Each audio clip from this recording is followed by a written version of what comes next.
Je suis un gros bolos, je viens de tourner 5 minutes de présentation de mon deck Vador. Euh, J'avais démarré la caméra virtuelle et pas démarré l'enregistrement sur OBS. Donc je suis en PLS là, je me refais le discours, mais c'est un parce qu'il sera beaucoup mieux structuré. Donc ce soir, on est à une semaine là, on est à une semaine du Regional Qualifier de Lille. Je vais partir sur Vador. C'est évident, il faut que j'aille choper cette showcase de Vador et éventuellement que je gagne le tournoi. Accessoirement avec Vador, c'est encore plus stylé. Bref, on est à une semaine du tournoi, il y a un showdown ce soir à Pont-l'Abbé, à Bouche-ton-Pion, super boutique, ils sont super sympas les gérants. Et donc on a une boutique, alors, enfin on a un showdown, c'est à 20h30, c'est en BO1 ce soir, la finale en BO3, on verra si on arrive à la finale, mais en tout cas, on part du principe que c'est du BO1, je vous montre pas le side, on s'en fout, ça servira à rien. On présentera peut-être le side pour justement la partie présentation du deck Regional Qualifier de Lille. Peut-être qu'il évoluera, peut-être qu'il évoluera pas, je pense pas qu'il y ait beaucoup d'évolution à faire, j'en ai déjà fait beaucoup. Quel est le but du deck? On joue Vador, classique, ça sort à 7, c'est très fort, c'est une 5-8 qui fait 2 dégâts quand elle attaque à une unité. On joue Datavolt, 33 points de vie, ça me permet d'augmenter mon deck, enfin ça m'oblige surtout, c'est pas ça me permet, d'avoir un minimum size deck de 60 cartes. Ok, donc il faut que j'ai 60 cartes pour jouer Datavolt. J'ai pas le choix. Ça m'arrange parce que moi j'avais tendance à jouer Vador avec 54-55 cartes parce que c'était très dur de cut des cartes. Donc ça je me diluais un peu mais je me permettais plus de choses. Donc j'ai joué avec beaucoup de cartes déjà. Donc là j'ai juste eu à rajouter 6 cartes finalement par rapport à ce que je fais d'habitude. Mais vu que je joue avec 33 points de vie, la stratégie elle change. Bon, déjà pour gagner la partie, ma win condition c'est arriver à déployer Vador avec Vador Unit. Là, je viens de mettre la pression, je reprends le board, c'est moi qui deviens attaquant, et puis j'ai Palpatine pour mettre la pression, Walker pour mettre une pression énorme, pour me soigner si ça s'est mal passé, pour piocher mon deck, pour cycler, trouver des solutions, et créer Dragon pour mettre le mec en PLS, et éventuellement gagner la partie. Donc ça c'est comment je gagne la partie. Maintenant comment j'arrive à ça? Déjà, première chose, il faut que je rampe. Je peux pas attendre 6 tours avant de faire ça, c'est trop long. J'ai ce technicien du super laser, resupply, on en veut un ou deux avant de sortir Vador. Un, c'est très bien. Deux, c'est parfait. On est vraiment bien quand on a rampé 2 fois. La problématique d'avoir un deck qui sort aussi tard, c'est les decks aggro. Comment on gère les decks aggro? On a déjà 2T2 qui nous intéressent, enfin de drop 2, pardon, de tour 1, on a le Kylo TIE Silencer, 3-2 qui va pouvoir gérer toutes les unités spatiales du tour 1, il n'y a pas de 1-4 au tour 1, et on s'en fout d'une 1-4 parce que ça met pas la pression, le mec va pas casser ma base avec une 1-4, d'accord? Donc si le mec joue un A-Wing, c'est ça le truc un peu plus chiant, 1-3, je le tue, je survis, je suis bien. Ok, tous les autres trucs, au pire on meurt, c'est pas grave, ça nous fait un sort, enfin c'est comme si on avait fait le trade quoi. Wingman Victor 2, 3-2, enfin ils ont sorti une 3-2 noire Villainy. Avant, je jouais la petite 3-2 République, mais qui était juste verte, donc j'avais pas le ping de Vador. Et en plus celle-là, elle a potentiellement l'effet piloting, donc je peux mettre sur un TIE Silencer de Kylo, parce que le mec a boosté une de ses unités, elle a 4 PV, donc tac, hop, je peux mettre le Wingman Leader, je peux trade, j'ai un petit token en plus, pourquoi pas, ça fait une bonne polyvalence, ça me permet de faire plus de choses. Donc avec ces deux cartes, je suis capable de gérer le tour 1 adversaire. Pour le tour d'après, je veux mon super laser technicien, je veux mon resupply, ou je commence à avoir mes sorts qui rentrent en jeu, Merciless Contest, Open Fire. Donc là, je peux gérer le tour 2 de l'adversaire. J'ai Force Choke pour gérer les unités à 5 qui vont être pénibles. Kiara, Kanan, Deezra, tout ce qui est 3-5 là de Han jaune qui nous fait chier, Cassian, tu vois, tous ces trucs 3-5, hop, poubelle avec Force Choke, tes leaders, ça prend Force Choke plus ping, ça dégage, très pratique. Et ben même avec ça suffisait pas toujours, même c'est une certitude, ça ne suffit pas contre Sabine. C'est Sabine le match-up chiant. Sabine, il y en a 20% dans la méta. Il faut trouver des solutions. Une solution que j'ai trouvée, alors déjà, je joue 2 sentinelles pour tanker un peu de dégâts, pour gagner du temps. Le phase 3 Dark Trooper, j'en joue que 2, puisque niveau terrestre, je suis assez fourni. J'ai pas trop besoin de mettre de sentinelles. Voilà, j'ai le Wingman, j'ai mon technicien qui permet d'aller trade en début de partie l'unité terrestre aussi. Mais par contre, Black Sun Starfighter, il faut que j'en ai 3 pour le spatial, puisque c'est là où je suis un peu plus faible. Donc là, le problème de Sabine, c'est qu'en général, elle me met des unités, elle fait vraiment mal, des unités spatiales, des Chewbacca, etc. Donc déjà, j'ai dû jouer Disable Fangfighter là pour enlever l'amélioration. Ça me permet, tous les decks qui jouent un leader pilot, ça me permet de le dégager pour 3, c'est incroyable. Évidemment, en side, je joue Confiscate, mais là, on va jouer sans side. Et une solution que j'ai trouvée contre Sabine, c'est le T1. Parce que le problème, c'est que j'ai pas forcément Tylo Silencer, mon Wingman Victor 2. Il me fallait une autre solution, une troisième solution, comme ça je suis sûr d'avoir une de ces options en début de partie. C'est le Bounty Hunter's Quarry. Donc Bounty Hunter's Quarry, c'est une prime pour 1. Si je l'attache à une unité, elle gagne une prime. Donc je regarde le top 5 des cartes de mon deck et je joue une unité de ces cartes qui coûtent 3 ou moins. Si jamais l'unité en face c'est unique, une Sabine, je regarde les 10 premières cartes. Donc là j'ai le choix parmi toutes les cartes de mon deck, lequel drop 3 je veux mettre. Donc du coup je me suis permis de me faire assez plaisir. Qu'est-ce que je joue comme drop 3? Enfin drop 3 ou moins, je joue Basine. Hop, contre-contrôle, super. Basine, tac, j'enlève le removal qui m'embête. J'enlève contre un deck mid, j'enlève le truc qu'il allait jouer, je casse sa courbe, sa curve, c'est parfait. Je joue The Client. Et là, The Client contre une Sabine, si je sors Client tour 2, je vais gérer l'unité du mec. Prime, Client tour 2, ah, la Sabine elle est mal là, parce que Client elle peut pas vraiment le gérer, ou alors elle est obligée de faire ECL Po, mais ça arrive tour 4, c'est compliqué. Donc j'ai mon Client setup au tour 2, tour 3, hop, prime, je pose une prime qui va me heal de 5 sur un adversaire, Open Fire, Force Choke, éventuellement Mercedes Contest, mais là ça m'oblige de sacrifier une unité. J'ai la possibilité d'aller récupérer 5 points de vie par tour une fois que j'ai The Client en jeu. Donc contre Sabine c'est extraordinaire. J'ai quoi d'autre comme option? Bah, le Bootsutter Square, il peut me ramener mon technicien, il peut me ramener un Phase 3 Dark Trooper, il peut me ramener un Black Star Fighter, il peut me ramener le Disable Front Fighter, je tue l'unité terrestre, hop, je tue le pilote en même temps avec Disable Front Fighter, j'ai plein d'options, donc c'est trop bien. Et qu'est-ce qui est génial? C'est que tous ces drops-là, The Client, Basine, les Sentinelles, ça rentre avec Dark Vador, donc ça veut dire que je peux arriver en plus, plus tard dans la partie, à jouer mon Dark Vador, trade une unité, rentrer un Client, rentrer une Basine. Sur pas d'or, tu rentres Basine, tu peux enlever le Rival's Fall, derrière je sors mon leader, bam bam, je peux faire des super trucs.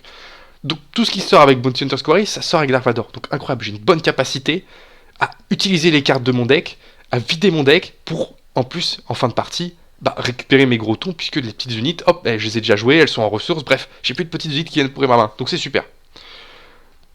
Ça me permet de jouer 2 cartes of color, ça me permet de faire des surprises. Je me suis permis aussi un petit kink, je joue Power of the Dark Side pour 5.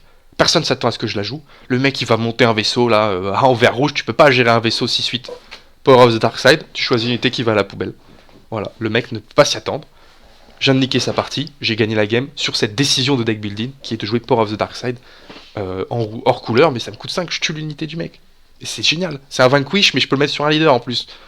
C'est trop fort. Et le mec en général en plus il a tendance à sortir son leader tout seul, il s'en fout, ça prend pas Merciless. Il se dit je suis bien, boum, je tue son leader, c'est gagné. On joue en plus une petite rémanente réserve. Pour la raison que j'ai dit tout à l'heure, on va vider notre deck des petites cartes.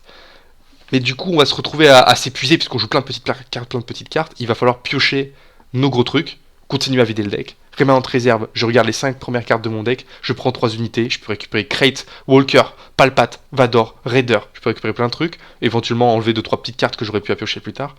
Donc là en plus, il faut les montrer à l'adversaire. Tac, tu fais ça, tu montres à l'adversaire Crate, Walker, Empereur Palpatine.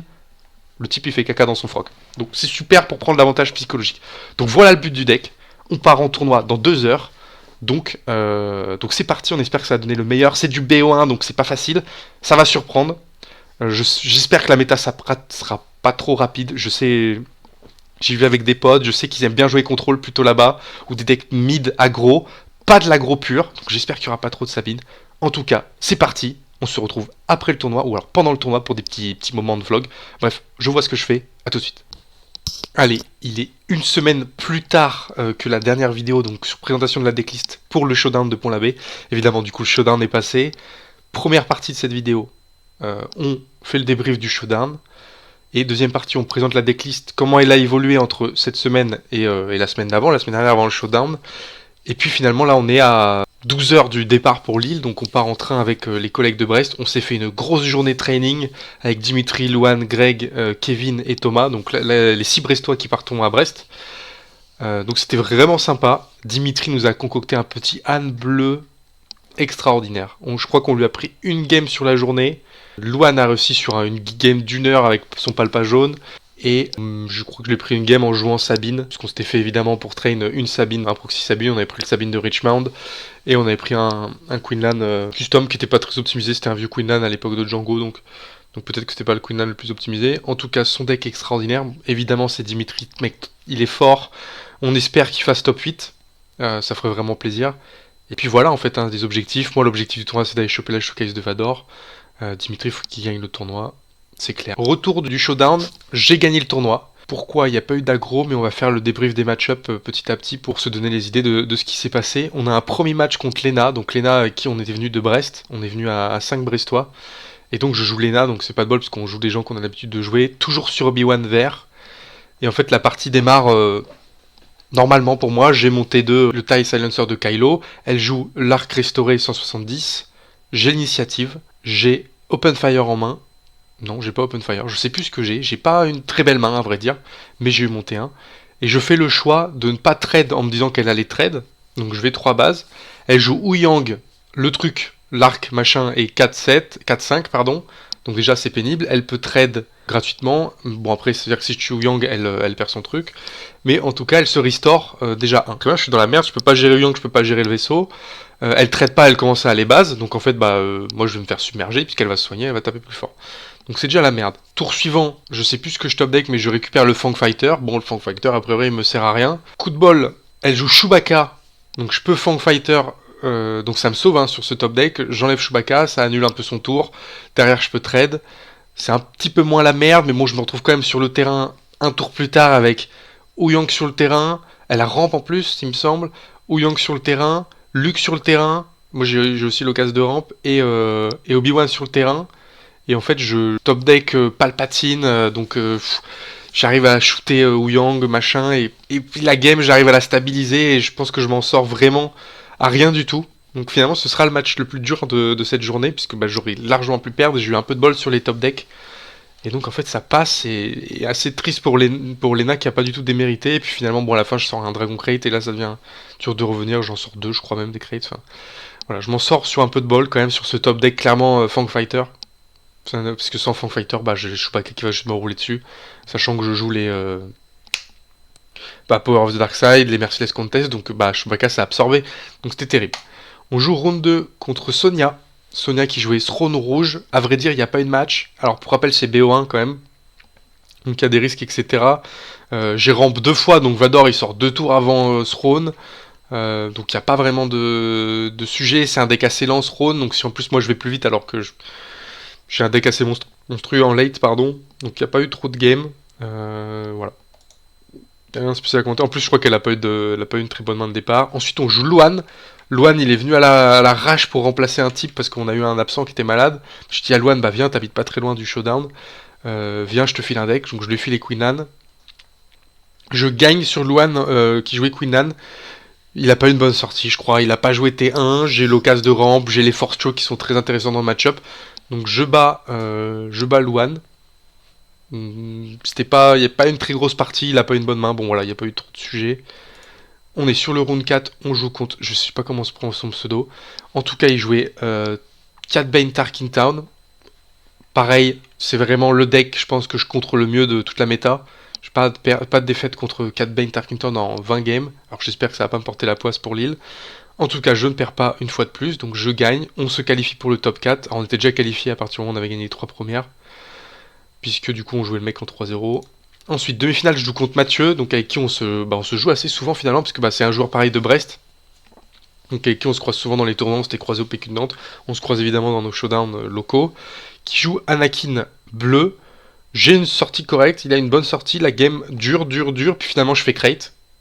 Là, ça bloque un peu, il doit le gérer, machin, il enlève avec peut-être abattre le dragon, mais ça lui coûte un tour. Je rejoue crate. Là, il doit sacrifier Luke, il doit sacrifier 2-3 trucs. Retour de palpate crate. Là, 3 crates en 3 tours, c'est ingérable. Donc je m'en sors. Et donc ça passe, hein, en BO1, c'est pas évident. Et puis final, on rejoue le Cat Bane Tarkin Town. Et donc je regagne 2-0 parce que mon deck marche vraiment bien contre lui. Il a pas vraiment d'option en fait. Son deck est pas rapide du tout, il est fait pour contrer plutôt Sabine en zigouillant ses troupes assez facilement, en ayant une bonne gestion, et puis en finissant la partie avec Cat Bane, Raider, et puis des blasters, quoi. C'est comme ça que ça finit une Sabine, en fait. Ça épuise une Sabine, et puis ça fait les 15 dégâts qui manquent assez facilement. Le problème, c'est que contre un Datavolt, qui 33 points de vie, qui se met pas de dégâts tout seul, c'est déjà plus dur de finir la base. Donc finalement, on gagne le showdown, et assez bonne récompense, bonne surprise. Merci encore Pierre pour l'organisation du tournoi, mais c'est 4 boosters. Tac, 4 boosters. Un booster carbonite. Et puis les cartes promo que j'ai là. Peut-être les montrer, ça fait toujours plaisir de les avoir. Je vais juste montrer le champion. Le petit dévastateur champion. À quel point c'est pas net? C'est pas trop mal. Petit dévastateur champion, donc ça fait bien plaisir. Comme ça, j'aurais gagné un showdown au 7-4. Comme ça, j'ai toutes mes cartes promo de tous les showdowns depuis le début. Donc ça fait vraiment plaisir. Donc voilà, donc, ça met en confiance, il n'y avait pas de deck aggro, donc c'est évidemment plus facile pour moi de m'en sortir dans une méta comme ça. Évidemment à Lille il y aura 20% de deck aggro, je pense, entre les Kazuda, les Sabine, les Rex, les Vador, il y aura quelques decks aggro. J'ai quand même fait quelques évolutions du deck parce que j'ai eu des vraiment mauvaises expériences sur Karabast entre temps. Donc on va switcher sur la nouvelle decklist. Donc j'ai vu, il y avait un Vador à Richmond qui a perf. Où est-ce que je me fous? On regardera le side après. Ok, j'ai vu un Vador à Richmond qui a perf. J'ai vu quoi qui m'intéressait? J'ai vu qu'il jouait plutôt Prepare for Takeoff. Je me suis tâté à le jouer aussi à un moment. Et en fait, il se trouve que j'ai rentré dans le deck le Eager machin fighter là. 4-1 en bouche. Donc ça me fait un truc en plus d'open fire pour gérer un faucon, pour gérer un vaisseau dans l'espace. C'est quand même bien pratique. Donc ça fait un truc en plus. J'ai quand même cut du coup un open fire parce que ça sert à rien d'avoir non plus 12 000 solutions. L'intérêt c'est que lui il me fait une petite polyvalence en plus parce que je peux le récupérer avec Prepare for Takeoff. Donc ça me fait une cible en plus, donc c'est pas mal, ça augmente les pourcentages que lui touche des trucs. Et ça me fait une cible en plus pour Bounty Hunter's Quarry. Donc ce qui fait que on peut se retrouver dans des situations, c'est arrivé une fois, hein, j'ai réussi à sortir sur une Sabine. J'ai Bounty Hunter's Quarry T1, je me retrouve à tuer l'unité terrestre, faire l'effet machin Bounty Hunter's Quarry, je sors le vaisseau 4 embuscade et je peux direct gérer son truc. Donc ça fait quand même 2 gestions en une action, c'est pas mal. C'est pas mal pour reprendre de la tempo contre Sabine, donc c'est cool de l'avoir dans le deck. Et puis contre les decks un peu plus contrôle ou compiat ping, je leur fous une 4-1 sur le terrain, en fin de partie par exemple, parce qu'on va la piocher, ça met beaucoup plus de pression qu'une 3-2 par exemple, parce que c'est 4 points de dégâts, il faut aller le chercher le petit PV. Donc c'est une carte qui est intéressante que j'ai rajoutée. Ensuite il se trouve que j'ai pris quand même pas mal de tôle contre les Rex, double vert là, et les Vador 7-4, soit jaune, soit vert, qui sont assez pénibles parce qu'ils swarm et ils se retrouvent avec des grosses unités que je peux pas gérer. Je pense aussi au Kazuda, au Sabine, en pensant à Timely Reinforcement, donc que j'ai rajouté. Timely Reinforcement, ça fait quoi? Je compte le nombre de ressources adversaires, et pour toute l'eau de 2 ressources qu'il a, je mets un U-Wing, ou un X-Wing, pardon, de 2 sentinelles. Alors il a plus sentinelle au prochain tour, mais en tout cas sur le tour où ça sort, ça a sentinelle, donc je vais pouvoir tanker tous les vaisseaux du mec, et ça me fait gagner du temps, ça fait des dégâts derrière, donc éventuellement je peux me redéployer, avoir du barrage qui sort derrière. Donc c'est pas mal. Ça me permet de gagner du temps, donc contre Vador, contre ces conneries là. Et contre les gros decks contrôle, ou ouais, on va dire contrôle, et bah la game va durer, ils vont monter à 10, 14 ressources, bah je pose 7 X-Wing, si le mec ne joue pas Blast, parce qu'il l'a déjà joué ou quoi, ou Snoke, et bah pour 5 je viens de mettre une pression folle, j'ai 14 dégâts sur le terrain, c'est ouf. Donc la carte est assez polyvalente, donc elle a sa place dans le deck, je pense légitimement. Je sais pas encore trop comment la timer, parce que mine ça coûte 5, donc c'est pas évident à jouer, mais ça permet de gagner du temps, et honnêtement j'ai une plutôt bonne expérience avec, donc ça fait... Puis c'est marrant d'avoir Vador avec une armée de X-Wing. En tout cas la carte est forte, je trouve.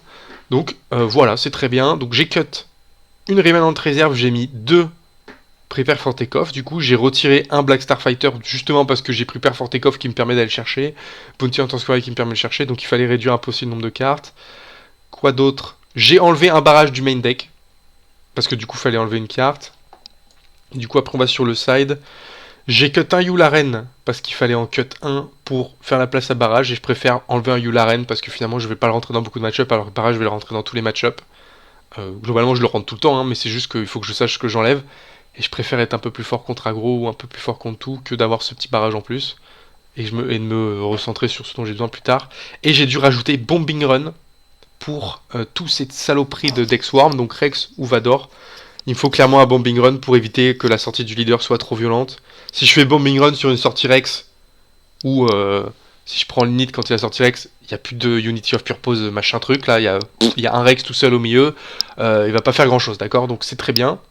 Et puis pour le deck Vador, pareil, avec sa putain d'unit là, qui prend plus 1 par vaisseau, j'enlève tous les vaisseaux, il n'y a plus de problème. Ok?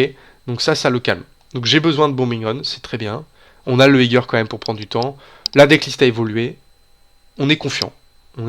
J'ai quand même peur du Mirror. Je suis clairement pas build pour le Mirror. J'ai plus les éclairs de force qui sont très intéressants dans le Mirror. Je joue pas les Traitorous.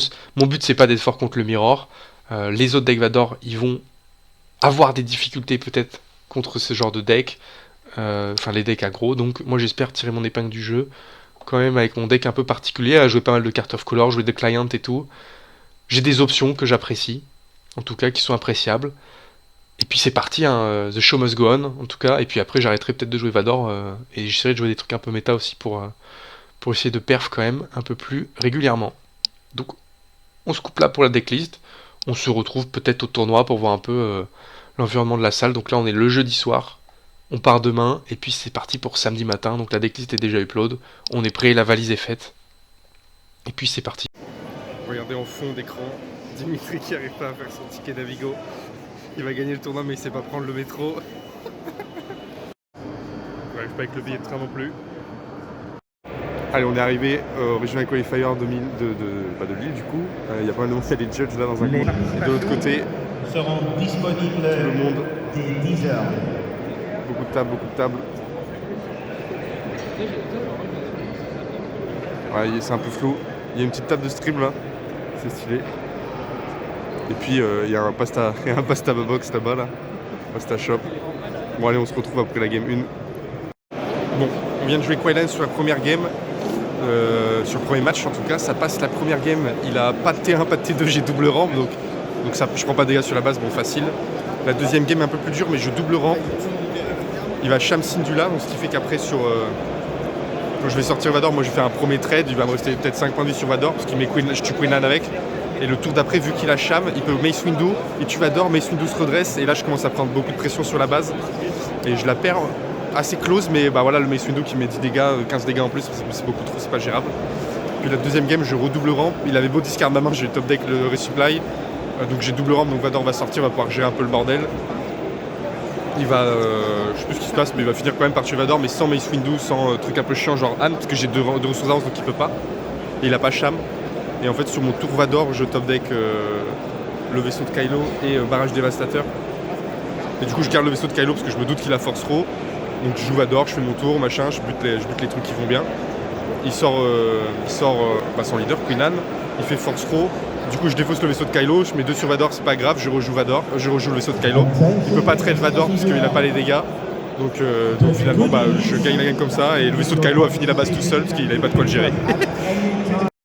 Bon, on se dirige vers la game 3, j'ai gagné la game 2 contre un mirror de Vador.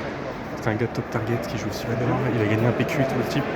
En fait je gagne la première, il fait Vador, je fais Power of Darkseid. Donc là bah, je viens de lose son leader pour 5 alors que c'est censé apporter une value de ouf Vador. Donc je gagne la game. Sur ça c'est trop de value. La game 2 je la perds alors que j'ai vraiment une très bonne sortie. J'ai les 3 Vador, j'ai double rampe. Et en fait il gagne vraiment sur quelques bons moves. Il a eu double raider déjà dans le match-up, c'est parfait, tu vois, moi j'ai pas vu les raiders. Et il fait Force Row Walker, donc il tue Vador comme ça. Donc il gagne la 2 et en fait la game 3, mini drama. Le type mulligan et il mélange son side au mulligan. Ce qui fait que du coup, en gros après Call Judge, ils mettent pas un defeat. C'est français, j'ai dit bah attendez, faites jouer au moins 70 cartes qu'on fasse la dernière. Mais le truc c'est qu'il a brick du coup. Donc bah le type a pas joué donc ça aide pas. J'ai gagné, enfin voilà, c'est double. Bref, bon allez, game 3. Bon, on est à l'issue de la game 3. J'ai perdu, j'ai joué contre Sabine. Et en fait les clés du match-up là qui sont vraiment mal passées, c'est chaque fois j'étais en retard parce qu'il avait l'initiative et il avait toujours assaut rebelle pour attaquer avec ses 2 unités avant que j'en trade une. Donc à chaque fois je prends 2 dégâts de plus et je peux pas tuer l'unité donc je prends genre 5 dégâts en plus. Ça fait ça 2 fois et je la perds à 1 PV la première. C'est vraiment 1 PV, c'est rien, tu vois. C'est un ping Vador ou autre. Donc ça passe pas. Et pareil sur ma base, si je joue un PV, il a exact létal. Sur des à chaque fois il a. Merde. Il a Farukozai Belevin et à chaque fois c'est logique qu'il la garde tu vois, pour finir les games. Donc ça passe. Et la game 2, je la perds sur. Je suis pas trop mal mais j'ai pas de rampe. Donc je trade. Je suis pas trop mal dans la game. Et en fait il y a un moment où j'ai Vador Client. Ah oui non je tape avec mon Vador en pensant que ça va tuer ces 2 unités. Et en fait il a une 3-3 Battlefield Marine donc elle meurt pas donc je prends 3 de plus. Et je rentre Client avec Vador. Et en fait le tour d'après il fait Heroic Sacrifice sur son Battlefield Marine, donc il fait 5 bases, il meurt, donc je peux plus client, donc je perds 5 de heal et il a le kill après avec un vrai carousel, mais ça se joue genre à 2 PV et si j'avais l'init, je finissais la base. Enfin, s'il me tuait pas là, je finissais la base quoi. Donc pas de bol, on part sur la game 4. Allez, fin de game 4, on vient de jouer Eden jaune, ça passe, c'est très contrôle. Et en fait, je mets juste plein de petites unités sans précipiter, sans forcément déployer Vador trop tôt pour qu'il claque des removal. Et puis à la fin, quand j'ai bien setup le truc, que j'ai des petites unités, là je déploie les gros trucs. Pour soit il est obligé de blast pour tout enlever, donc ça lui coûte un blast et après je reswarm. Donc ça marche bien comme ça. J'ai fait le bon move, c'était Timing Reinforcement sur la game 1, où là il a pas pu gérer parce que Snoke il le joue en side il me semble. Et donc puis plus pas s'attendre à ce que je joue ça, donc il garde pas forcément Snoke. Donc je gagne la première un peu là-dessus. Et la deuxième, j'ai une sortie double rampe, je crois, peut-être mono rampe, mais... Et du coup, globalement, ça se passe bien. Et puis avec Raider, des Vador, des machins, c'était... En fait, c'est entre guillemets facile à jouer, mais ça prend du temps et de l'énergie pour bien pas misplay et pas ouvrir Vador alors qu'il peut Power Darkseid. Voilà, on est en 3. Bon les gars, c'est déjà fini le tournoi. L'objectif, c'était de faire donc évidemment top 64 avec Vador. Il fallait faire 7-2. Et donc je me suis dit, je suis capable de tout battre. Et le truc vraiment difficile, c'est Sabine. Au vu des probas, je me suis dit, je vais jouer 3 Sabines. Il faut que j'en batte une et après je peux passer en top 64. Il se trouve que j'ai joué 3 Sabines, j'ai perdu les 3, donc fin du main event. Donc c'est pas de bol, en plus je joue Cyril, un pote qui m'a lavé, en tout bien tout honneur, classique pot, tour 4 on curve, tout ce qui va bien. Donc je perds le main event, je m'inscris au side event et j'ai déjà joué une Sabine, donc j'ai déjà perdu. Et ce qui est terrible, c'est que j'ai pas encore réussi à pull le combo qui pour moi peut me faire gagner avec Bounty Hunter's Quarry into Client Tour 2. Donc ça m'embête un peu, et puis de toute façon je pense qu'on va encore jouer plein parce qu'il y en a vraiment partout. Apparemment la stat c'est 15% de Sabine, ressenti du coup 4 sur 7, donc 54%, 54%, merci. Donc ça fait un peu chier. Voilà, bon, on se retrouve plus tard pour peut-être débrief du truc. Je vais pas commenter du coup les games du site, c'est pas très intéressant. Parce que de toute façon on va jouer des Sabines, ça va être chiant. Visiblement il y a un mec de KTOD là-bas. Il y a un mec avec le t-shirt. Donc les Américains sont venus là. Bon allez, à plus tard. Il n'y a qu'une ressource. Il a plus de ressources. Il a tout dit. Il aurait joué avant s'il avait son price right. Ouais, mais il aurait joué avant. Bah si, ouais.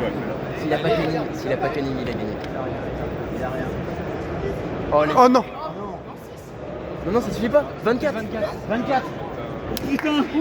Ouais. Let's go!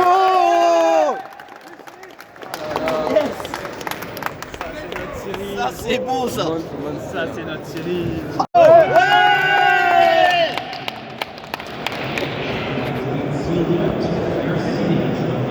C'est un Allemand.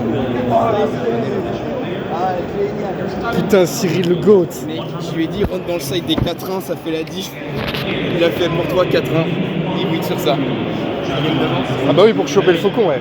Ah non, il avait le faucon à 5.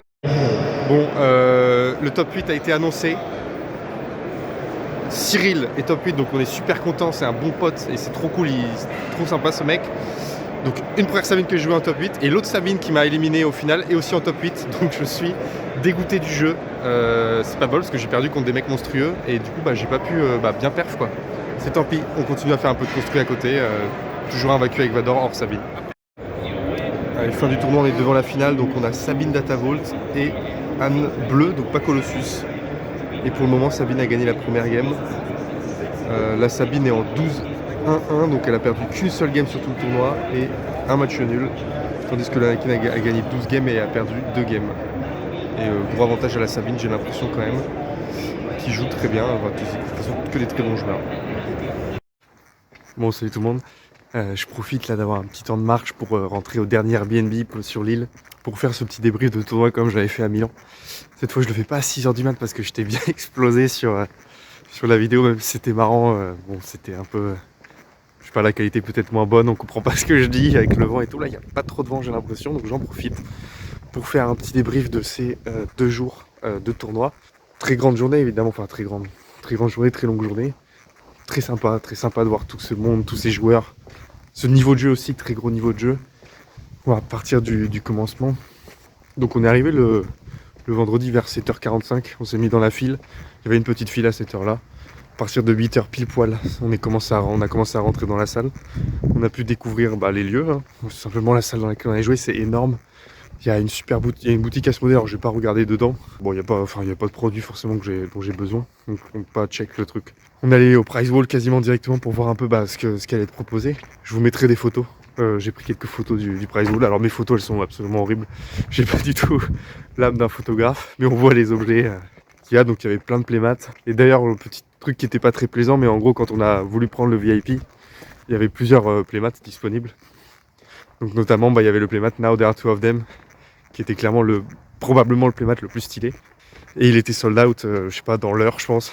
Du coup on a dû se rabattre sur d'autres playmats si on en voulait un, c'était pas évident, parce que du coup c'était un peu le seul intérêt du VIP, c'était le playmat.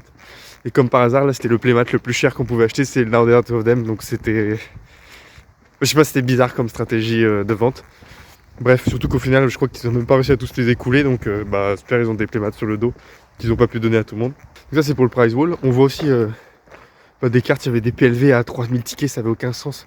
Alors que les boutiques, elles nous les filent à Brest. Peut-être il faut pas que je le dise d'ailleurs. Mais dans un Star Show, enfin dans un petit tournoi construit, on avait gagné des PLV. Celles qui sont énormes là derrière moi, dans mon studio / mon bureau. Les PLV, j'avais chopé un tournoi, j'avais fini 7ème, personne voulait de ce truc parce que c'était énorme. Et je les récup parce que je me suis dit que ça allait être trop marrant de pouvoir filmer avec ça derrière.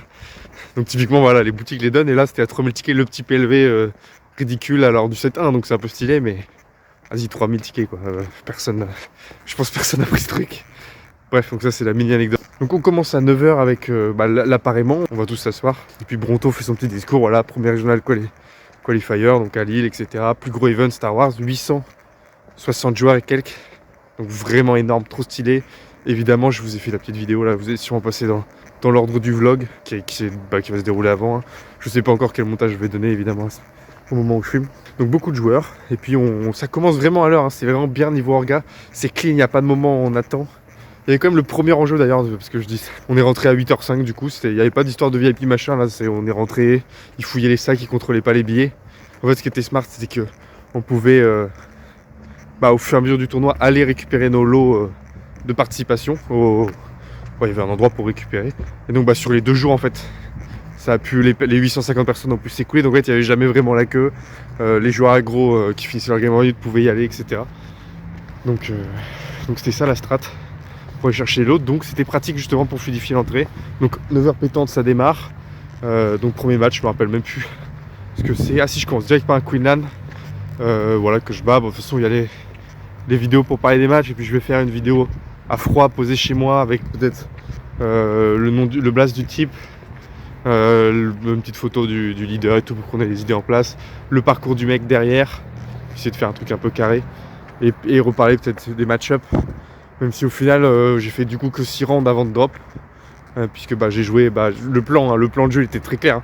Le plan de jeu c'était je suis capable de tout battre sauf Sabine, je pense avoir 35-40% de win rate, donc assez faible, même si j'ai tout fait pour construire autour, parce que je savais que j'étais fort sur le reste. J'avais trouvé des solutions qui me rendaient encore plus fort en fait, donc j'avais peur de très peu de choses, mine de rien, à part Sabine du coup. Et en fait au bout de 6 rounds j'en ai déjà joué 3, dont des Sabines de très haut niveau. Hein. Il y a une première Sabine que je sentais un peu plus faible et c'est celle-là que j'aurais dû battre. Ça change complètement l'issue du tournoi, hein. C'est celle où je suis déjà en 2-0, je peux passer en 3-0, je joue ma première Sabine. Et la game est close. Et ça qui est fou, c'est que tu sais pas trop ce qui diffère entre une bonne et une mauvaise Sabine, mais au final le score il est sans appel. Il y a la game que je perds, la première Sabine qui est plus faible on va dire, elle se joue à 1 PV. C'est-à-dire le mec il a eu 2 fois assaut rebelle, donc au lieu de faire un trade, je prends 4 dégâts en plus. 2 fois dans la game ça fait 8, et elle se joue à 1 PV. Et la game 2 elle se joue à une action. Donc tu vois c'est close. Et les 2 autres Sabines que je joue, donc Cyril et Roth et Retos, je sais plus, bref un Polonais qui joue Sabine qui a fini top 4 du tournoi, je ne joue pas en fait. Alors que pourtant j'ai potentiellement des mains plus intéressantes, exploitables. Alors ma stratégie étant juste de faire Bounty Hunter Square et d'avoir Client T2, ça c'est ma stratégie win condition. C'est auto-win si je fais ça. Parce que il doit gérer Client, ça lui prend trop de trucs. Et s'il le gère pas, je me lis 5 par tour. Ça me permet largement de sortir l'armada derrière. Donc en fait je fais que 6 rounds. A noter que du coup les 2 Sabines qui m'explosent, il y en a une top 4 et une top 8. C'est-à-dire que c'est des mecs qui ont le voyage payé à Vegas. C'est quand même des mecs de très gros niveau du coup, puisqu'ils ont été constants. C'est des gars qui font sur le tournoi, ils font 2 défaites. Ils font 2 défaites sur le tournoi. Donc sur 13 rounds, ils font 2 défaites. Donc c'est assez impressionnant en fait le niveau des gars. Donc voilà, donc c'est dur de savoir en fait ce que j'aurais pu faire, parce que je me retrouve à jouer mon pire match-up, pas 50% du tournoi, donc c'est aucunement représentatif de ce que j'aurais pu faire. Sachant qu'après du coup on s'est fait des petits sides. On a fait les sides le samedi, pas si on a drop, on a fait le side, je joue Vador, je rejoue une Sabine, bon ok cool, je repère et je gagne les 2 autres match-up, donc du contrôle, du palpate, etc. Et puis le lendemain là du coup le deuxième jour, attends mais du coup je fais peut-être un peu la rétrospective, on s'est dit qu'on allait drop parce que le but c'était du coup d'aller choper un peu des points du prize wall pour les tickets aux différents tournois pour choper les récompenses, les lots, etc. Revenir avec un max de playmats parce qu'il y a des jolis playmats et surtout on peut récupérer ceux du VIP en plus pour compléter la collecte finalement, et puis avoir un max de souvenirs de... Ah vous avez ma main devant, terrible. Je sais pas vlogger, il faudrait que j'ai la perche à selfie ou je sais pas quoi. C'est rouge, temps de traverser. Ok, ça passe. C'est vert. Very good. Voilà. Donc je reprends. Je me suis perdu, attendez. Ok, c'est bon, je suis dans la bonne direction. Je vais de me perdre et de me faire buter à Lille en direct live. Il est quand même 23h30. Ok, je reprends mes esprits. Donc l'objectif c'est de faire les points du prize ball. Donc on part sur un premier side event à 15 balles je crois. On a 300 tickets de base, donc c'est sûr où je joue Sabine et au premier tour, et après je gagne les 2 parties. Et en fait j'apprends entre temps qu'il y a un call pour récupérer une espèce de package. Il y avait 3 types de packages. J'avais un package à 30 € où tu récupères les 10 pins Stars Unlimited. Donc les 6 pins affinités et les 4 pins de 7. Alors il n'y a pas de jump plus speed, va savoir pourquoi. Donc 10 pins, une carte promo Palpate et un tote bag. Bon, le tote bag c'est anecdotique. Donc ça c'est 30 balles. Et alors il faut savoir que donc tu as 10 pins dedans à 1000 ans pour avoir un pins de ton choix, donc affinité ou 7 extension. Tu devais payer 500 tickets. 500 tickets c'était 5 boosters, donc en gros, allez, disons 25 € dans le worst case scénario, 25 €. Ici, pour 30 €, tu avais 10 pins, donc déjà ça avait aucun sens. Donc je me suis dit, je les ai pas pris à Milan. De toute façon, on n'a toujours pas les récompenses de Milan, soi-disant passant. Ça arrivera un jour, j'espère. Ce serait dommage sinon. Là, pour 30 balles, tu as le Roll Palpa promo, qui est extraordinaire. Je vais vous le montrer, même si ma qualité vidéo, on la connaît. J'essaierai de faire mieux un jour. Pour le moment, il n'y a pas le matos pour. Le Palpa est extraordinaire. Donc tu avais les 10 pimps, le Palpa, le truc, le tote bag. Bon, ok, le tote bag on s'en fout. Donc j'en ai pris 2-3 des packs comme ça, en me disant que du coup j'allais pouvoir en passer à mes copains de Brest qui n'ont pas pu venir. Et puis ça rentabilise le voyage, d'avoir plein de goodies comme ça aussi, c'est cool. Ça permet de faire des cadeaux à des potes, donc c'est parfait. Ensuite il y avait un autre pack où tu pouvais récupérer un playmat du VIP, une Palpa promo et un tote bag. Bon, en plus tote bag on s'en fout toujours, j'en avais plein à un moment, c'était n'importe quoi. Et donc du coup tu pouvais, là typiquement je suis allé voir et tu pouvais récupérer le Now There Are Two of Them au même prix que le BB-8 ou Ray ou etc. Donc hop, j'ai pu prendre mon Now There Are Two of Them. Et puis après voilà, j'ai pris mes quelques packs. Et donc ça fait que j'ai quelques papas promo en plus, c'est cool. Je vous montrerai un peu les récompenses que j'ai chopées. Et donc j'ai découvert ça, donc hop, je suis allé choper les trucs. Et puis voilà, donc après on s'est mis en quête de faire des tickets. Donc en fait le lendemain on s'est fait un max de... Le but c'était pour faire des tickets, tu pouvais faire des on-demand contre shoot tête de potes, enfin des tournois construits on-demand à 8. Donc on faisait des parties avec des gars, vu que c'était du B1, ça allait assez vite, en 1 heure. Le plan c'était de faire des games, des tournois de 1 heure. On chopait 300 tickets à l'inscription et 200 tickets par win. Et donc le plan c'était de faire avec des potes, on se marre, on joue entre eux, on se prête les decks et tout. On va assez vite, et au final on a fait sur le J2 peut-être 5 tournois, donc on avait en moyenne 3000 tickets chacun.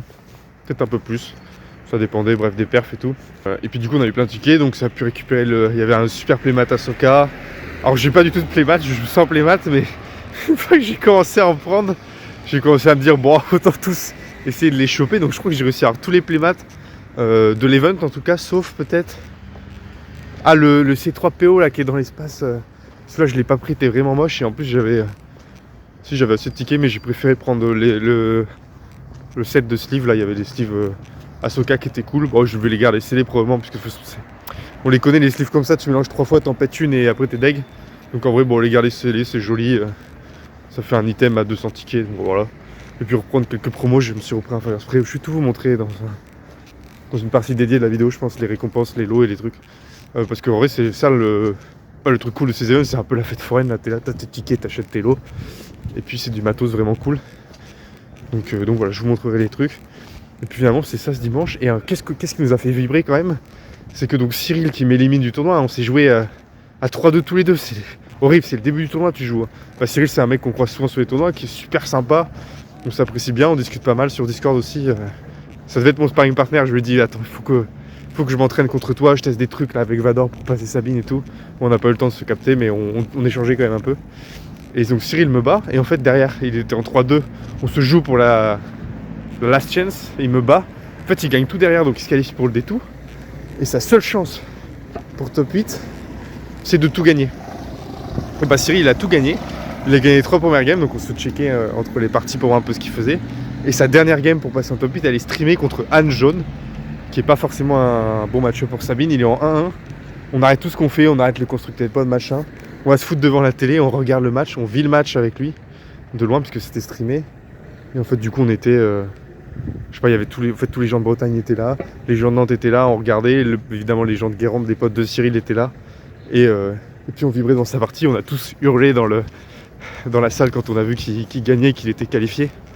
Parce que ça fait trop plaisir. Ça veut dire quoi? Ça veut dire que Cyril, là cet été, il a le petit vol pour Vegas payé, donc il va pouvoir aller jouer Sabine et exploser des Américains. C'est tout ce qu'on lui souhaite. Donc c'est énorme quoi, le mec se qualifie, on est 850, c'est-à-dire il est top 1% du tournoi. Truc de ouf, trop mérité, donc ça fait trop plaisir. Et puis voilà, donc ça c'était le gros événement de cet après-midi. Pendant que nous on était en train de faire nos tickets, il y a des mecs qui se battaient pour des vraies récompenses. Et il finit par perdre quand même, je sais pas sur quoi il perd Cyril. Je suis pas trop suivi à ce moment-là de son top 8, je crois qu'il perd sur Queenland. Un truc genre 2-1 et on le voyait, sur sa table au milieu du... Parce qu'il y avait une espèce d'îlot de table pour le top. Ils étaient... Du coup, normalement il y avait 64 joueurs, mais là ils étaient plus que... Je sais pas 6 puisqu'il y avait la table stream à côté. Donc il était là sur sa table au milieu et on voyait le dépit sur son visage pour la game 3. Et donc bon, ça, on a compris qu'il avait perdu, mais bon, il va à Vegas, il a pu avoir son train à l'heure. Donc ça fait trop plaisir pour Cyril, donc vraiment, vraiment top. Et puis après on a pu récupérer nos récompenses là, avec tous les tickets et tout. Et puis l'event finalement s'achève comme ça. Qu'est-ce qu'il gagne quand même à noter? Donc on a vu Sabine Datavolt qui a battu Anakin. Pas Colossus d'accord, Anakin normal. Et je suis assez perturbé parce que qu'est-ce qu'on a vu sur cette game? On a vu une Sabine, j'ai pas compris, j'ai compris aucun move de la partie, donc c'est peut-être pour dire à quel point les mecs ils sont à des années-lumière qu'on fait. Mais T1 à wing pour Sabine, T1 C3PO de l'autre côté. Moi j'arrive, j'ai pas vu ce début de partie. Ça c'est la game 3, puisqu'on venait juste de revenir de nos récompenses. Donc on voit un C3PO qui est posé, un à wing, le Anakin Open Concorde. Et en fait là je comprends pas, le A-Wing est debout et je vois que le Sabine il a le X-Wing pour donner plus 2 à son unit. Et pour moi il fait ça. Il traite du coup Concorde sans mourir. Donc il reste un body à 1 ou 2 PV qui tape à 5 et il a ça de 2-1. Et il préfère jouer Battlefield Marine.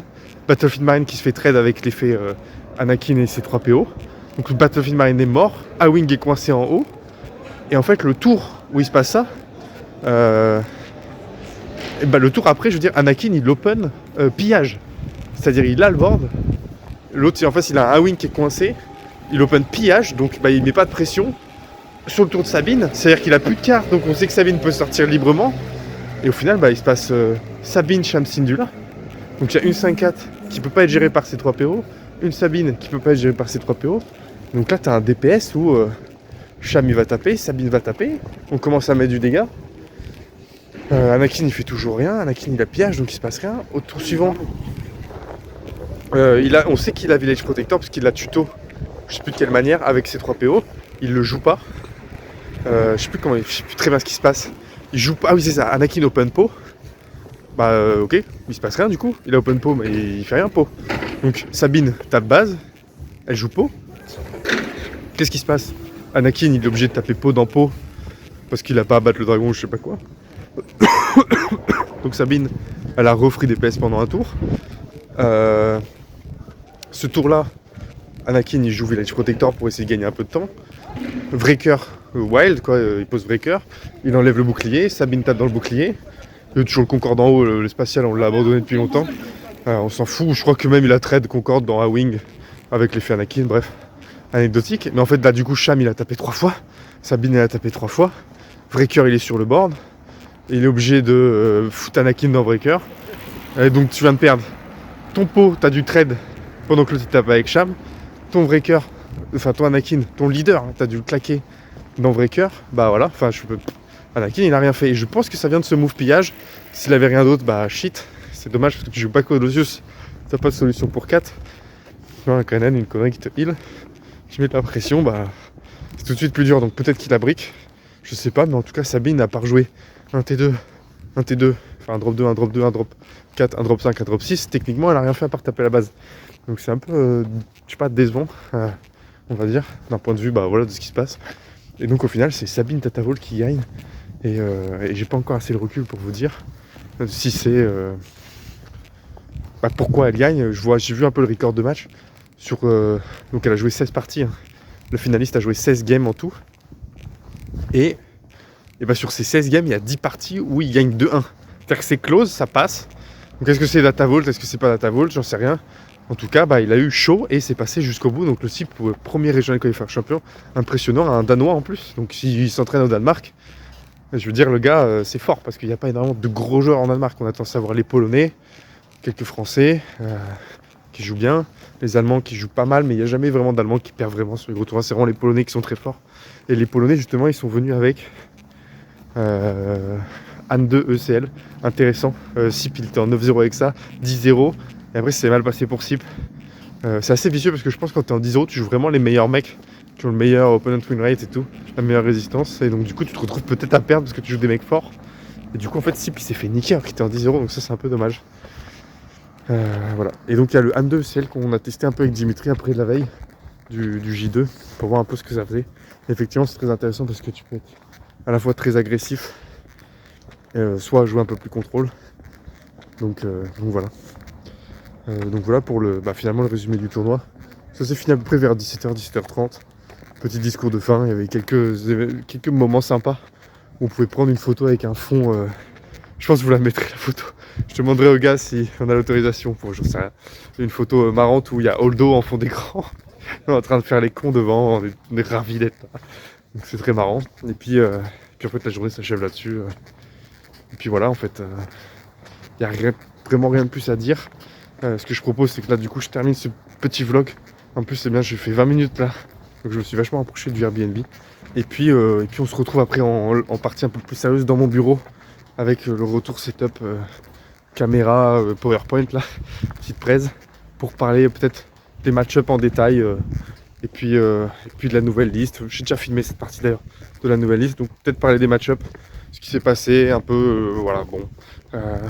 Merci d'avoir suivi ces 20 minutes de vlog. À tout de suite, en live dans le bureau.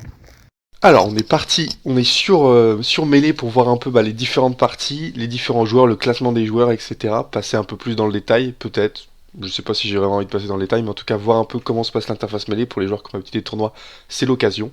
Et puis, ça permet de revivre un peu cet événement. Donc, je me suis checké dans la liste des joueurs depuis le final. Donc, 451ème, 3-3, 3 victoires, 3 défaites avec Dark Vador Datavol. Donc, ce qui est pratique, c'est qu'on peut voir les listes jouées par les joueurs. Ce qui est intéressant de voir, c'est la résistance. 62%, ça veut dire que mes adversaires ont gagné. Si je prends l'ensemble de mes adversaires, ils ont gagné 62% de leur partie. Donc en moyenne, j'ai joué des joueurs assez bons. C'est effectivement le débrief qui vient du vlog, il n'y a pas de surprise. Total game round, j'ai gagné 6 victoires, 6 manches, j'ai perdu 8 manches. Puisque j'ai souvent gagné 2-1 et souvent perdu 2-0. Donc ça fait un mauvais goal average. Et mes adversaires ont gagné, eux, 57% de leurs manches. Donc ça reste très cohérent. Donc si je vais sur ma decklist, on peut voir les différents joueurs qu'on a affrontés. On a affronté en premier donc le Queenan, pardon, je ne sais toujours pas le dire après 18 vidéos, CH May Hill, je sais pas comment ça se prononce. Donc j'avais gagné 2-1.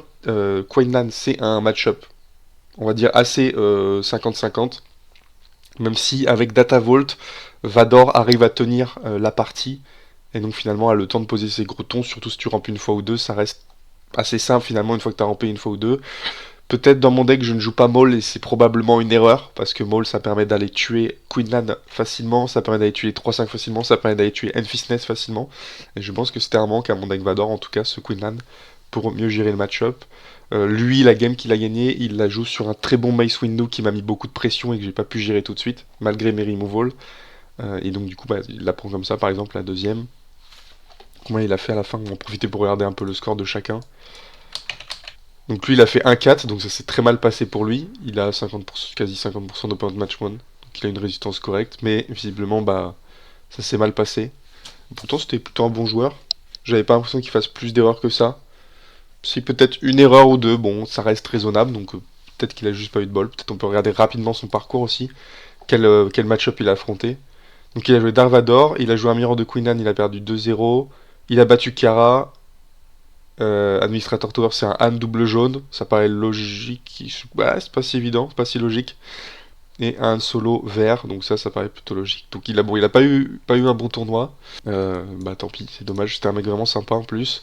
Ensuite, on a l'allemand de Top Target, donc Vegot, TCT, qui jouait Darvador Datavolt aussi, et c'était un match très intéressant. Déjà la première game je vais la gagner parce que je vais double rampe et je vais lui faire non je vais pas double rampe, justement je suis derrière, lui il double rampe, moi je ne double rampe pas, je suis derrière, il sort Vador peut-être 1 ou 2 tours avant moi, sauf que bah le tour à 5 ressources j'ai Power of Darkside donc je tue Vador, ça me permet de revenir tranquillou dans la partie parce que lui il a claqué beaucoup de ressources pour rampe, des ressources que moi je n'ai pas claqué, j'ai pu construire ma main, construire mon jeu sur le terrain, et donc je gagne là-dessus. La deuxième il la gagne, donc j'ai rampe plus que lui, donc j'ai mon Vador, je suis installé, etc. Il sort son Vador, je le gère pas direct parce que j'ai pas les cartes, je peux pas tuer un Vador direct, puisqu'il a 8 points de vie, moi mes capacités de reach c'est 7. À l'époque je jouais éclair de force, c'était parfait, là je l'ai pas. Il fait force row, il jette un marcheur, il tue mon Vador, derrière ça lui permet de revenir doucement dans la partie, et avec par exemple 2 raiders, bah il arrive à mettre une pression que je peux pas gérer, typiquement parce que j'ai pas les éclairs de force, que je savais était important dans le mirror, mais je suis parti du principe que le mirror j'allais pas le jouer. Vraiment le but c'était de pas le jouer. Donc j'ai pas mis éclair de force, j'avais pas joué une carte spécifiquement pour un match-up qui est pas si représenté que ça. Et bon, je gagne la dernière sur cette histoire de le mec shuffle son side deck dans son main deck. Il avait déjà mulligan, il a vu les cartes, donc il était un peu coincé par les judges. Bon, il a joué 70 cartes et il a pas eu malheureusement une bonne pioche. Et il se trouve qu'en fait c'était le Vador au final le plus proche d'obtenir la showcase, puisqu'il a fait 6-3. Il a battu Queen Nan, donc comme moi, il a perdu contre moi, il a battu une Kiara, donc cohérent, il a battu de justesse un Kylo, mais c'est assez cohérent, avec 33 points de vie un Kylo, ça se prend bien. Il a battu une Sabine 2-0, donc ça c'est assez fort.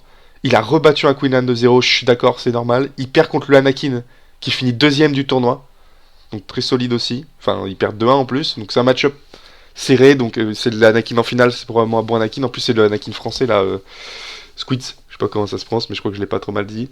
Il regagne une Sabine, donc là où il a été très fort par rapport à moi, c'est sa capacité à battre des Sabines finalement, puisque lui il a battu les deux, et il a juste perdu contre moi et le Anakin et Kiara.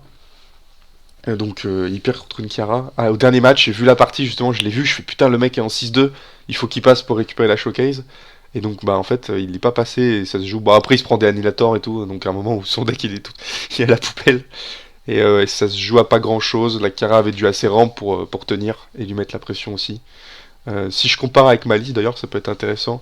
Lui, il a vraiment fait une version plus agressive avec plus de early game, avec voilà les 3 Vador du 7-4, les Death Star Stormtrooper, plus de Dark Trooper, du Salacious, du Count Dooku, je suis d'accord, à l'époque je le jouais, Pirate Battle Tank pour tenir, moins de crate. Ah, il a mis le Maul. Ok, il joue 3 Vador. C'est quoi ça? Special Force TIE Fighter. Je sais même pas ce que c'est cette carte. Ah oui, il joue ça, d'accord. Contre les Vador Jump to Light Speed. Ah oui, il joue. Non, mais c'est ça, il joue le kit. Ah, bah non, il est pas si impressionnant que ça. J'allais dire, il joue le kit. Pardon, le kit premier ordre, mais non. En sort, il joue que 2 Force Choke, 2 Force Row. Donc là, si on compare avec ma liste, hein, ou moi, je joue 15 events. Lui, il en joue 12, en fait, ça change pas grand chose. Moi, je joue pas les Timely Intervention, je joue pas les Traitorous. Ah non, il y a 8 spells ici aussi.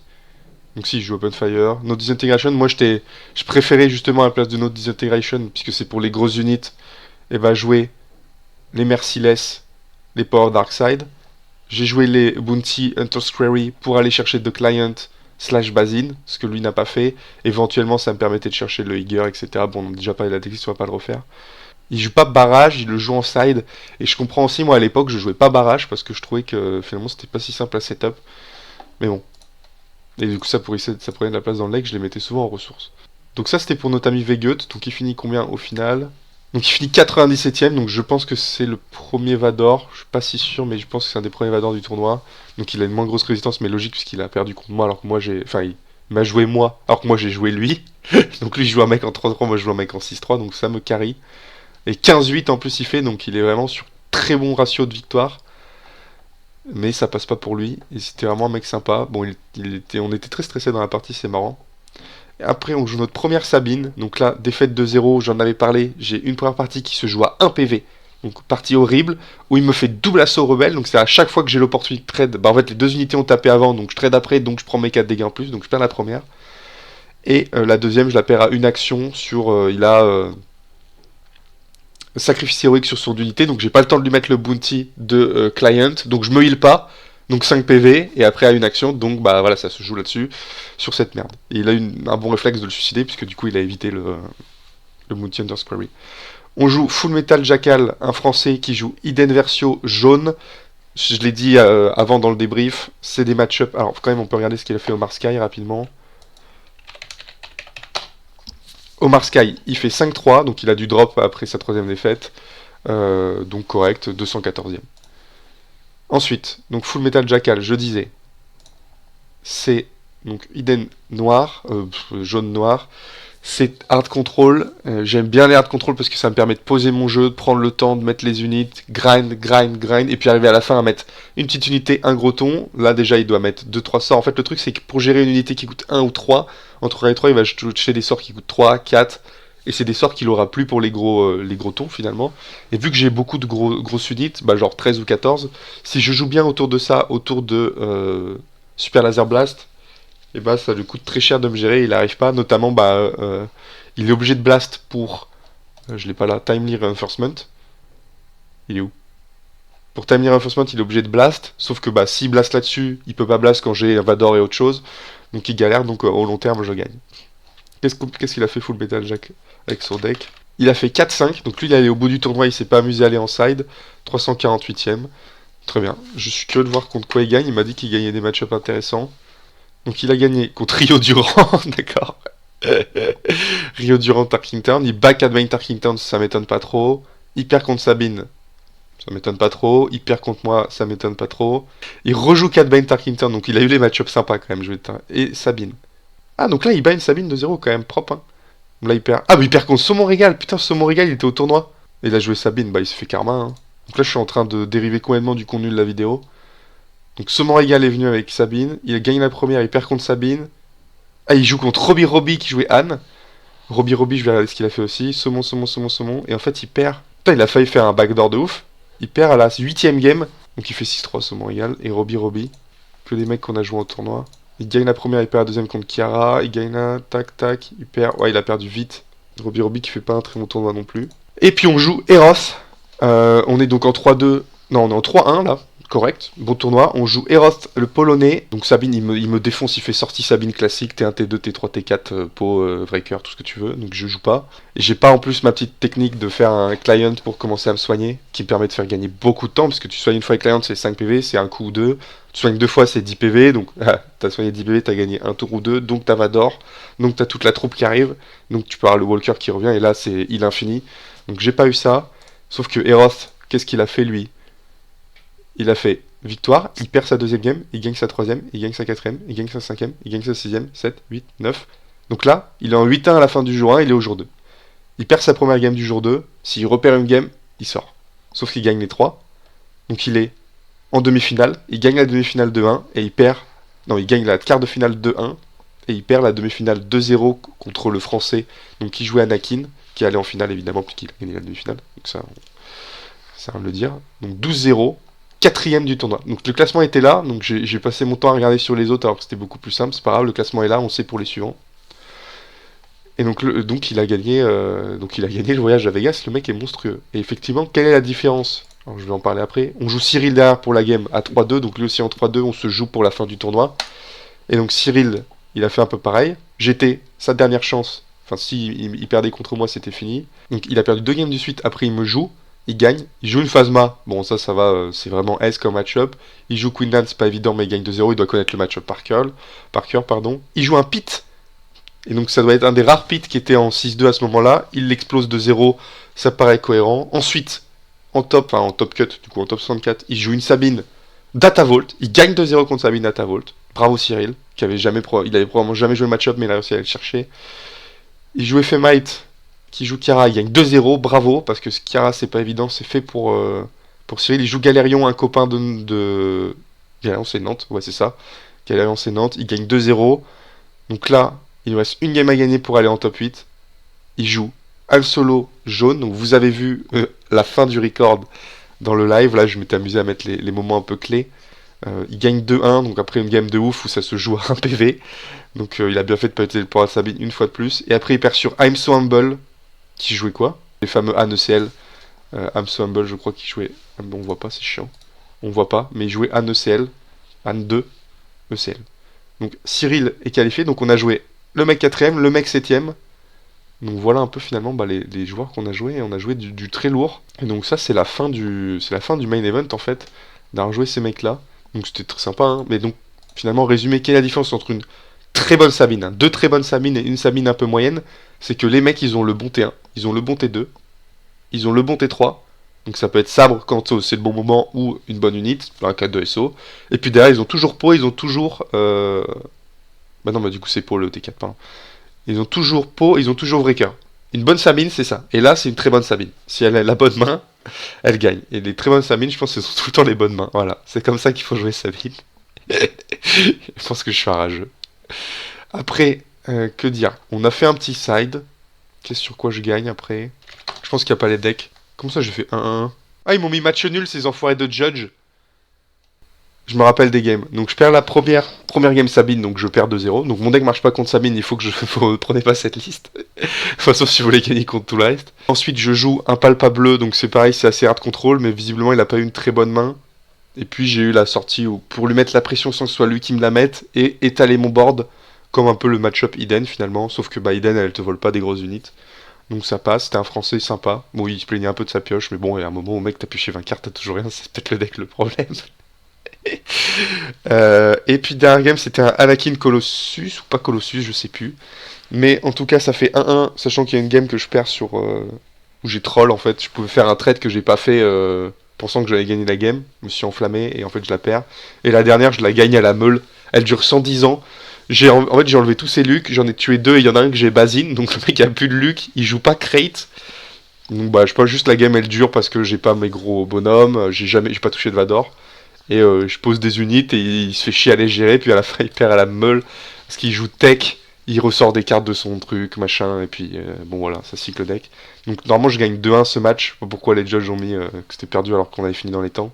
On a fini après les 2 tours de time, et puis de toute façon c'est le dernier match, donc soyez pas relous les mecs.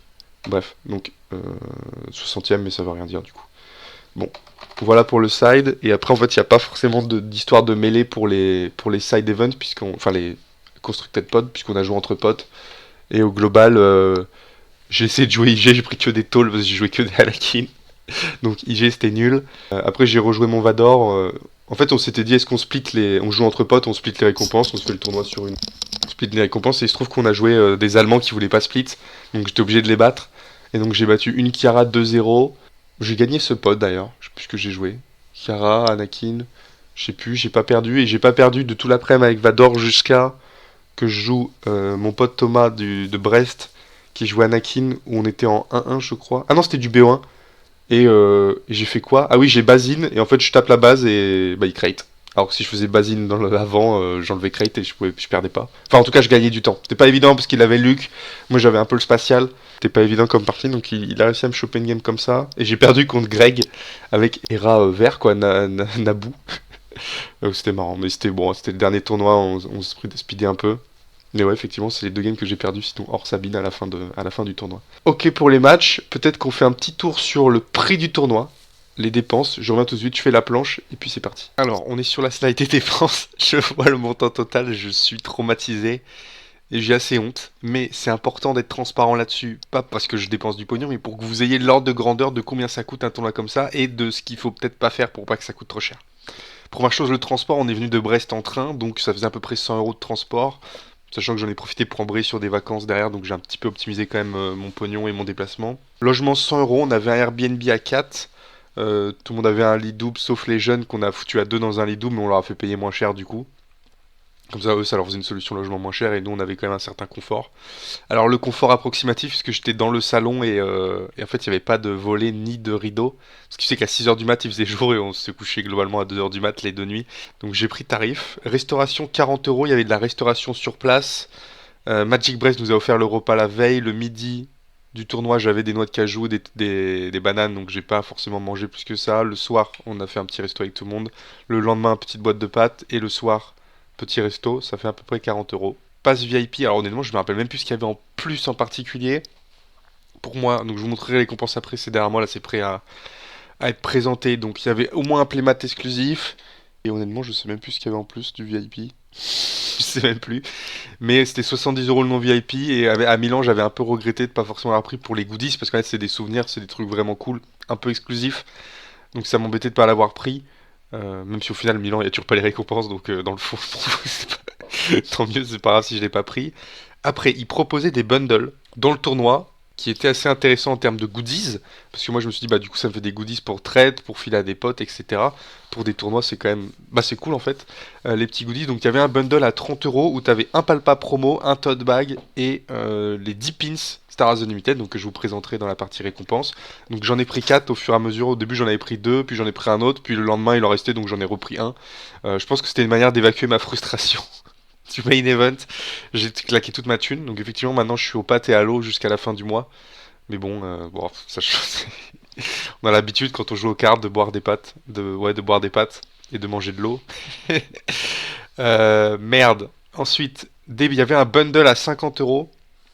Toujours pareil, un palpa promo, euh, un tote bag, un petit collier, pareil, je vous montrerai après, et là c'est là où c'était intéressant, un tapis et un playmat du Prize Wall VIP en plus. Et donc moi vu que j'avais pas typiquement le Now There Are Two of Them, j'ai pu le choper comme ça alors qu'il n'était pas dispo dans les VIP.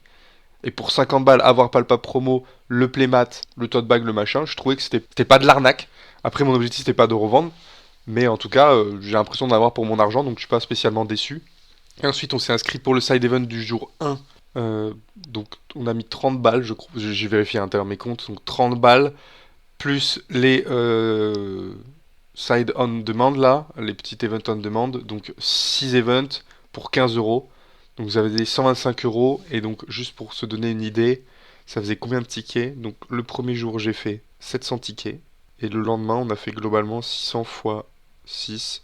Donc j'ai fait 4300 tickets en tout, donc après je vais vous montrer ce que ça fait au niveau des récompenses. Donc ça c'est pour les dépenses, 770 €. Je pense qu'un joueur qui est pas, je vais pas dire stupide, qui est pas dépensier, il peut s'en sortir là il prend la formule normale à 70 balles. Il prend le transport, c'est dur de faire moins que 100 €, sauf si tu viens à plusieurs en voiture. On va dire 40 € si tu optimises bien le transport. Le logement, on va dire qu'on peut s'en sortir pour 60-70 €. Donc 40, 70, 70, 140, 180. Donc là on est à 180, on a fait le main event. Si tu passes au jour 2, t'es rentable parce que du coup tu dépenses pas dans des side events, t'as des tickets, t'as la promo.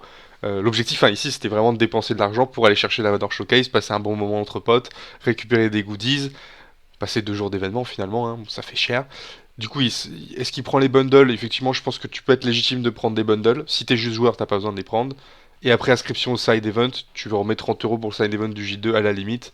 Donc tu t'en sors pour 200 € en étant un joueur, on va dire, pas dépensier, raisonnable. C'est ça le meilleur terme, je pense.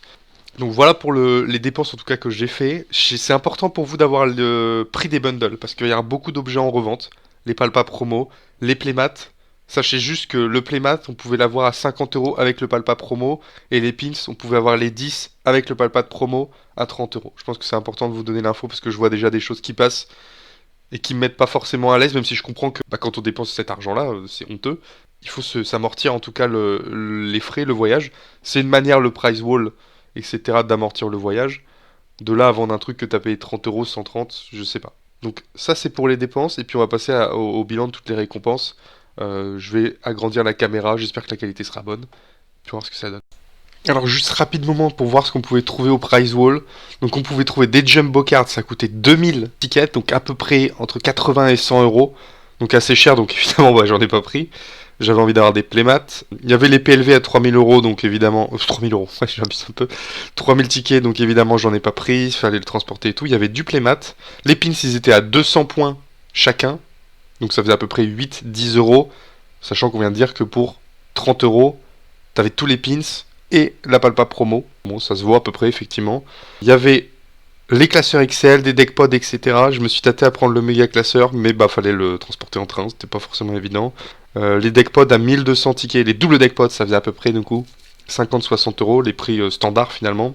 Et puis on avait les beaux playmats, les playmats du VIP qui étaient entre 1600 et 1200 tickets. Il y avait le playmat Ahsoka qui pouvait être obtenu qu'avec des tickets, donc c'était 800 tickets, donc à peu près 40 €. Entre 36 et 40 € on va dire. Sachant que c'est le seul Ahsoka qui a sold out, donc C'est dur de dire parce que du coup, si c'est le plus vendu, c'est sûr qu'il y a le plus en circulation, donc c'est pas forcément celui qui sera le plus cher. Il y avait Bounty Hunters Quarry, donc je les ai pris de toute façon, donc on les verra tout à l'heure en grand.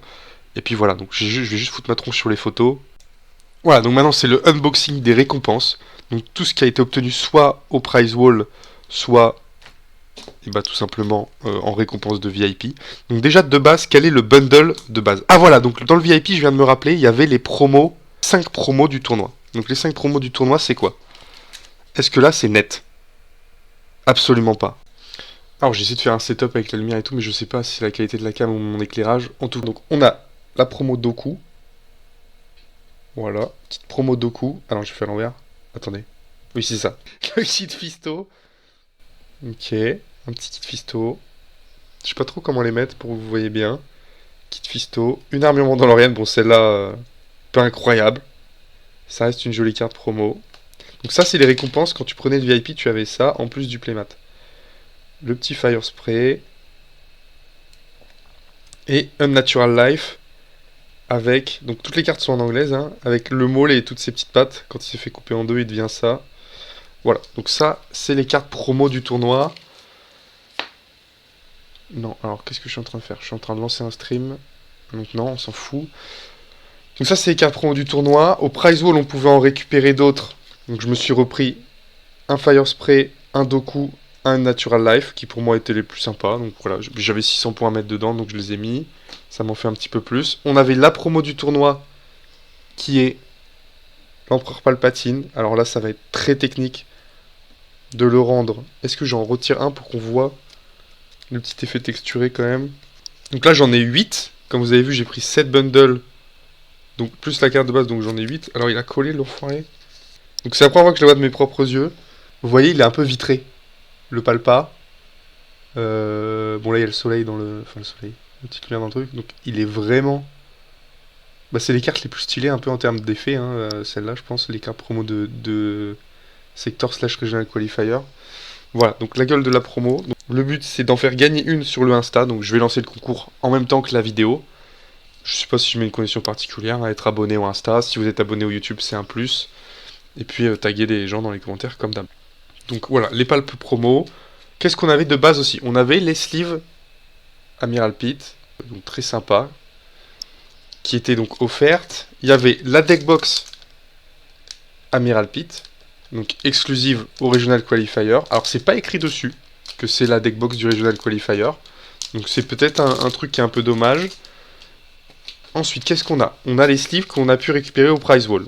Donc il y avait un hard set de sleeves qui était 200 points chacun, donc entre 8 et 10 euros c'est le prix des sleeves standards, sauf qu'elles sont exclusives au Regional Qualifier. Donc ça m'étonnerait pas qu'elles partent un petit peu plus cher que les sleeves classiques du marché. Je sais pas niveau texture si elles ont les améliorations, j'ai l'impression que oui, des dernières sleeves Game Genic Star Wars, puisqu'elles avaient quand même, les autres étaient quand même, se dégradaient vite et glissaient beaucoup. Donc on a un Executor, on a Ahsoka. Alors, je sais pas s'il y a une manière d'embellir des sleeves, en tout cas je ne sais pas faire. Bon, peut-être que je trouve une nouvelle caméra, ça c'est un sujet. Et les sleeves Plo Koon. Donc ça c'est sur les sleeves. Et puis après, ah oui, il y avait ce truc là. Donc ce truc là il était un peu dans tous les bundles. Le petit collier, bah je sais pas, Regional Qualifier de Lille. Voilà, petit collier Star Wars Unlimited. Donc j'en ai plusieurs aussi du coup. Je sais pas quoi en foutre pour être franc. Mais bon, c'est marrant d'en avoir un. Là j'en ai beaucoup. Probablement les donner ou les mettre en lot pour certains concours. Bon, on a la petite photo, je vais la mettre en miniature sous un autre format. On a les pins, je vais essayer de vous en trouver un de chaque. Donc on a le pins Shadows of the Galaxy, donc du set 2. On a le pins Legend of the Force, truc à chaque fois.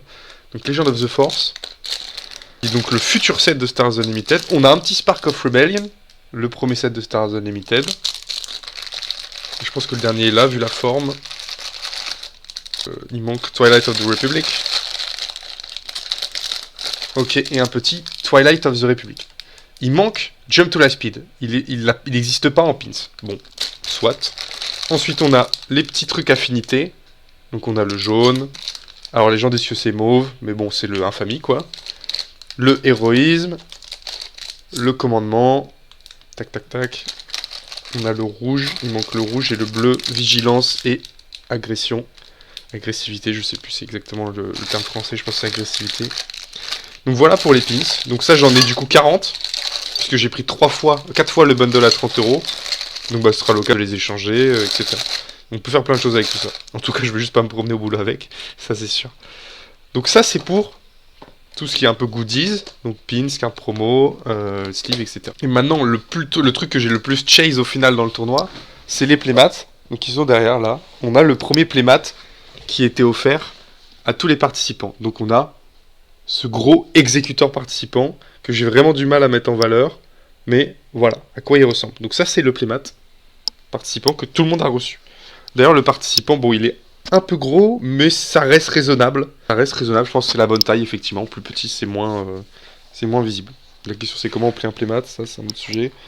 Je vais le poser là en attendant. Hop. On a le playmat que j'ai pris avec le VIP, puisque du coup Now There Are Two of Them n'était pas disponible. Donc j'ai pris le playmat Ray, plutôt stylé. Donc il y a le petit stamp Regional Qualifier ici. De toute façon c'est du playmat, honnêtement ils sont tous assez beaux. Donc je vais poser là à l'arrache. Tant pis, ouais non ça va tomber. Crap.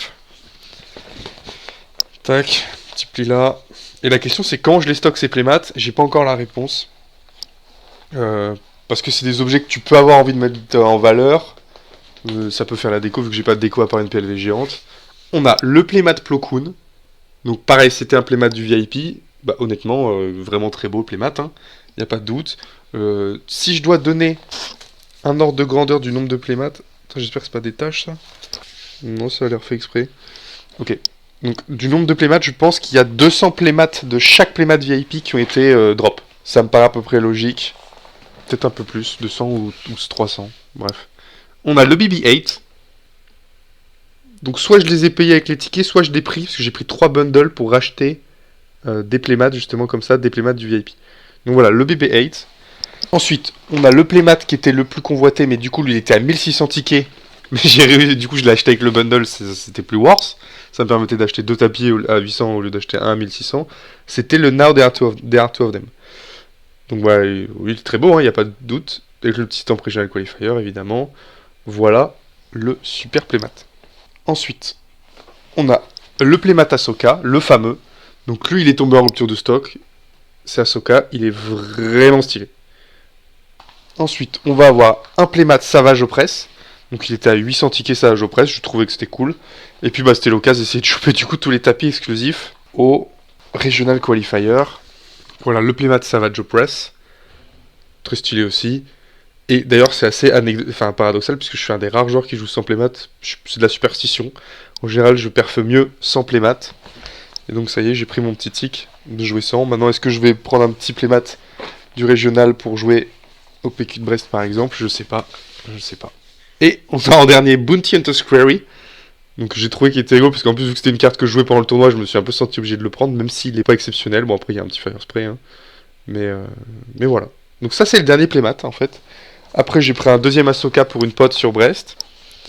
Et puis voilà, en fait, il n'y a pas d'autres récompenses. Alors, ça fait vraiment beaucoup. Quand on compare avec ce qu'on a eu, du coup, à Milan, ce qui est ma seule expérience de gros tournoi, effectivement, c'est pas comparable. J'ai pas dépensé les mêmes sommes. Même si Milan, ça tourne autour de 450 €, je pense, puisque rien que le vol, c'était 200. L'hôtel, c'était... j'ai payé 200 l'hôtel, je pense. Donc, rien que là, j'étais à 400 avant même le tournoi. Sans compter les dépenses sur place, les sides, etc. Donc, en termes de quantité prix, effectivement, j'ai beaucoup plus de stuff ici qu'à Milan. Je vous ferai une petite vidéo quand on aura reçu le colis de Milan, évidemment. Mais par exemple, là, les playmats, ils étaient à 800 tickets. Les tickets étaient faciles à avoir. À Milan, les tickets étaient correctement faciles à avoir. C'était 400 tickets la partie. Si tu gagnais 4 parties, c'était 2000 tickets. Donc finalement, il y avait beaucoup de tickets à avoir. Mais vu qu'on a fait des side events, à chaque fois, on n'a pas fait la technique du Construct Tech Pod. Et en 1 heure, tu chopais à peu près 600 tickets. Là, tu pouvais choper 2000 tickets en 3 heures.